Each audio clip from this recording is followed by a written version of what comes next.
अस्सलाम वालेकुम जी। इस वक्त मैं रावलपिंडी प्रेस क्लब के बाहर मौजूद हूँ। मेरे अकब में आप प्रेस की गाड़ियाँ भी देख सकते हैं। और इस वक्त की जो सिचुएशन है रावलपिंडी में फुली मीडिया का ब्लैकआउट कर दिया गया है। फुली जो है मीडिया को अलाउ नहीं किया जा रहा कि वो किसी भी किस्म की इवन एक रॉ फुटेज होती है जिसमें पुलिस एहलकार बैठे होते हैं या कंटेनर्स की, वो भी कैप्चर नहीं करने दी जा रही। हम ऑन फील्ड रिपोर्टिंग के लिए बिल्कुल गए, लेकिन मीडिया के ब्लैकआउट होने की वजह से पुलिस ने हम पर धावा बोल दिया और हमें रिकॉर्डिंग से मना कर दिया गया। तो इस वक्त हम रावलपिंडी प्रेस क्लब के बाहर मौजूद हैं और जितना सहाफ़ी है रावलपिंडी का इस वक्त ऑन फील्ड रिपोर्टर्स वो प्रेस क्लब के अंदर मौजूद हैं और खुशगपियाँ चल रही हैं। जबकि अगर बात की जाए ऑन फील्ड रिपोर्टर्स की, तो ऑन फील्ड तो रिपोर्टिंग करने ही नहीं दी जा रही किसी भी किस्म की। फुली ब्लैकआउट किया गया है। कोई छुप छुप आगे कोई वीडियो बन सकती हो तो वो बनाई जा सकती है, अदरवाइज़ ओपनली मीडिया के साथ इंटरेक्ट नहीं करने दिया जा रहा किसी भी किस्म का। यहाँ पर अब इंतज़ार है मरकज़ी क़यादत का, जो कि तहरीक लब्बैक की लाहौर में मौजूद है।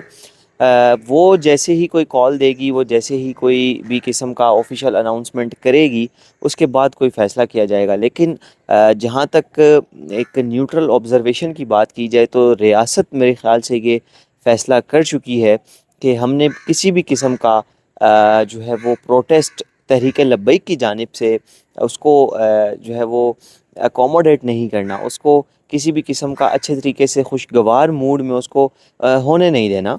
जिस तरह मैं पहले भी बता चुका हूँ कि इस वक्त जो समझ लें कि फ़ॉरेन अफेयर्स है, फ़ॉरेन पॉलिसी है, वो काफ़ी अच्छी चल रही है पाकिस्तान की टुवर्ड्स अमेरिका।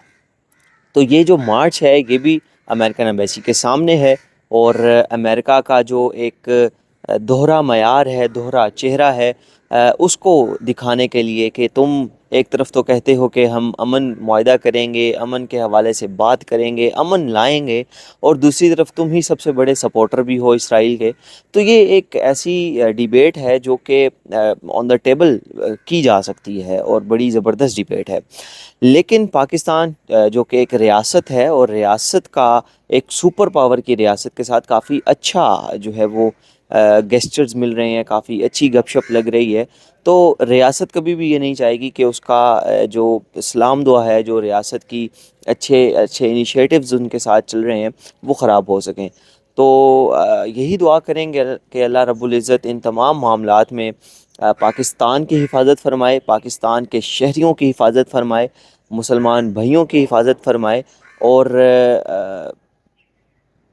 जिनको अक्ल आनी चाहिए उनको अक्ल भी अता फरमाए। आमीन।